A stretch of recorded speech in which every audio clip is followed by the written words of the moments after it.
that everyone is here, please take your seats so we can begin.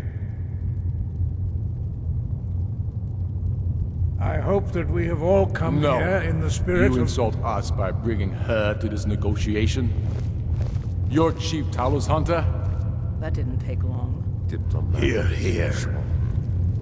I have every right to be at this negotiation. I need to ensure that nothing is agreed to here that violates the terms of the White Gold Concordat. She's part of the Imperial delegation. You can't dictate who I bring to this council. Please, if we have to negotiate the terms of the negotiation, we will never get anywhere. Perhaps this would be a good time to get the Dragonborn's input on this matter. By Izmir's beard, the nerve of those Imperial bastards, eh?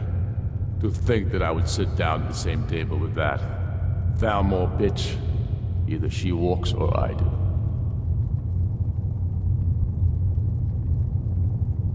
Maybe so, but bringing her here is a deliberate provocation. Tullius needs to know I won't be pushed around.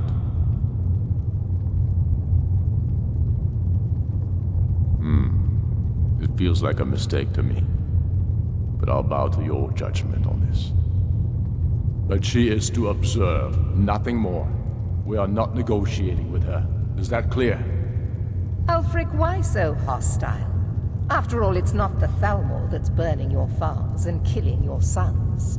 She's supposed to be on our side? You know exactly... No. Not this time. Now that that's settled, may we proceed? I have something to say first. Here we go. The only reason I agreed to attend this council was to deal with the Dragon Menace. There's nothing else to talk about. Unless the Empire is finally ready to renounce its unjust claim to rule over the free people of Skyrim. I knew he wouldn't We're be able here to to resist. arrange a temporary truce to allow the Dragonborn here to deal with the dragons, nothing more.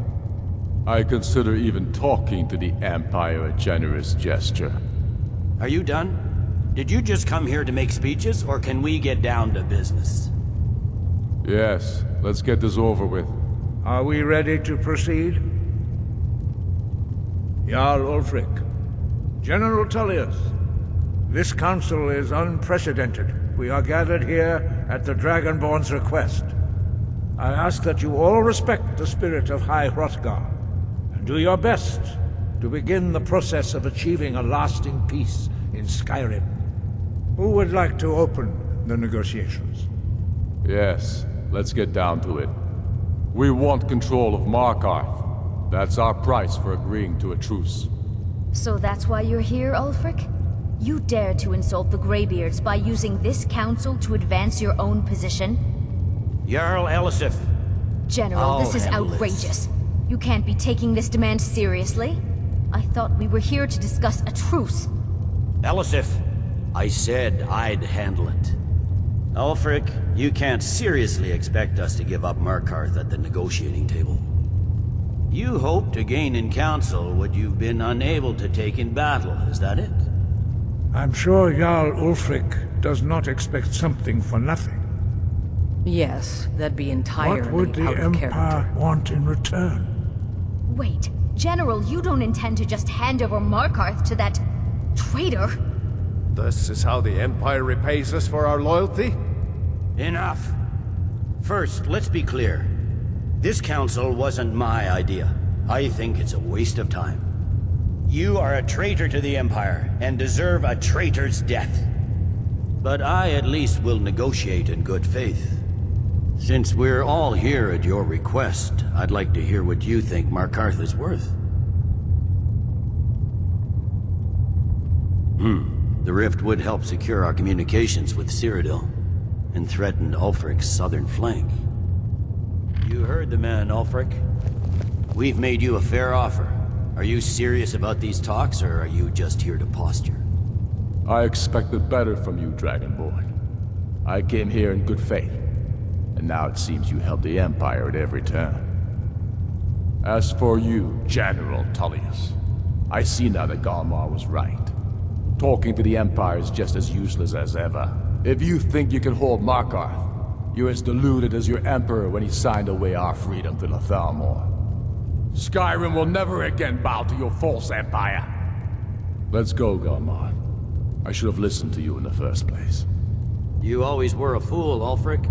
You're no better at diplomacy than you are in the battlefield. Stop! Are you so blind to our danger that you can't see past your petty disagreements? Here you sit arguing about nothing, while the fate of the land hangs in the balance. Is he with you, Delphine? If so, I advise you to tell him to watch his tongue. He is with me. And I advise you both to listen to what he has to say before you do anything rash.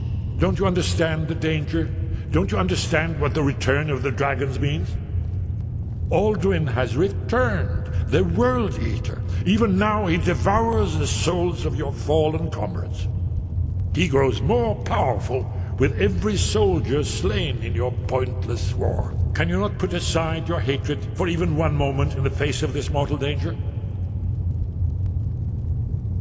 A very pretty speech. But what does it have to do with a... If he's right about Alduin, we both have just as much to lose here, Tullius. Remember that. Now, back to the matter at hand. Don't hand me a mug of sheep's piss and call it mead. These terms are still not acceptable. I'm sure you have something in mind. Damn right we do. You surrender Falkreath to us. Sidgeir steps down, and Dengir of Stun resumes the Jarlship. Where do these demands stop, Ulfric? Do you expect me to surrender all of Skyrim? It seems I have no choice but to let the Dragonborn decide. Although I'm starting to doubt your fairness. What say you, Dragonborn? Spoken like a true son of Skyrim. I suppose that's the fairest deal we're likely to get. It seems we may have an agreement. Jarl Ulfric, General Tullius, these are the terms currently on the table. Markarth will be handed over to Ulfric's forces, Jarl Igmund will step down, and Thongvor Silverblood will become the Jarl of Markarth. The Stormcloaks will withdraw from the rift, allowing Imperial troops unhindered access. Jarl Leila Lawgiver will step down, and Maven Blackbriar will become the Jarl of Riften. Falkreath will be turned over to Ulfric, and Dengir of Stun will return as Jarl.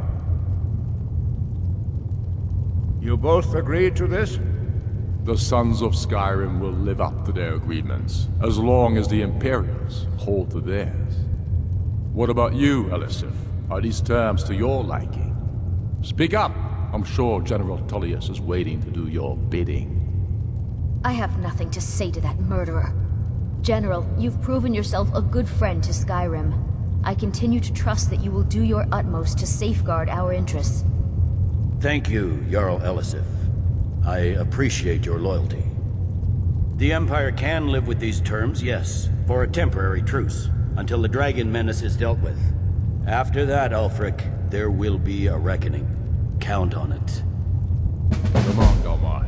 We have a lot of work to do. Giving up Markarth is a heavy price for this truce, Dragonborn. I hope it was I'm afraid worth there's a problem.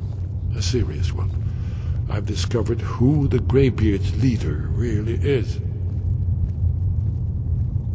All well and good, but did you know that he was Alduin's chief lieutenant in ancient times? Responsible for terrible atrocities. It's true that his crimes are long in the past, but justice does not count the passage of years.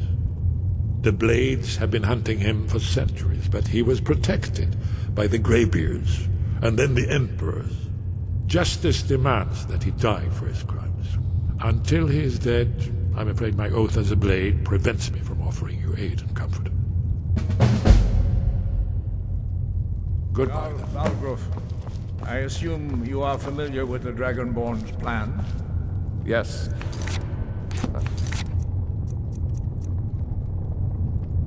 Ready to do my part. Just say the word, and my men will help you spring this trap.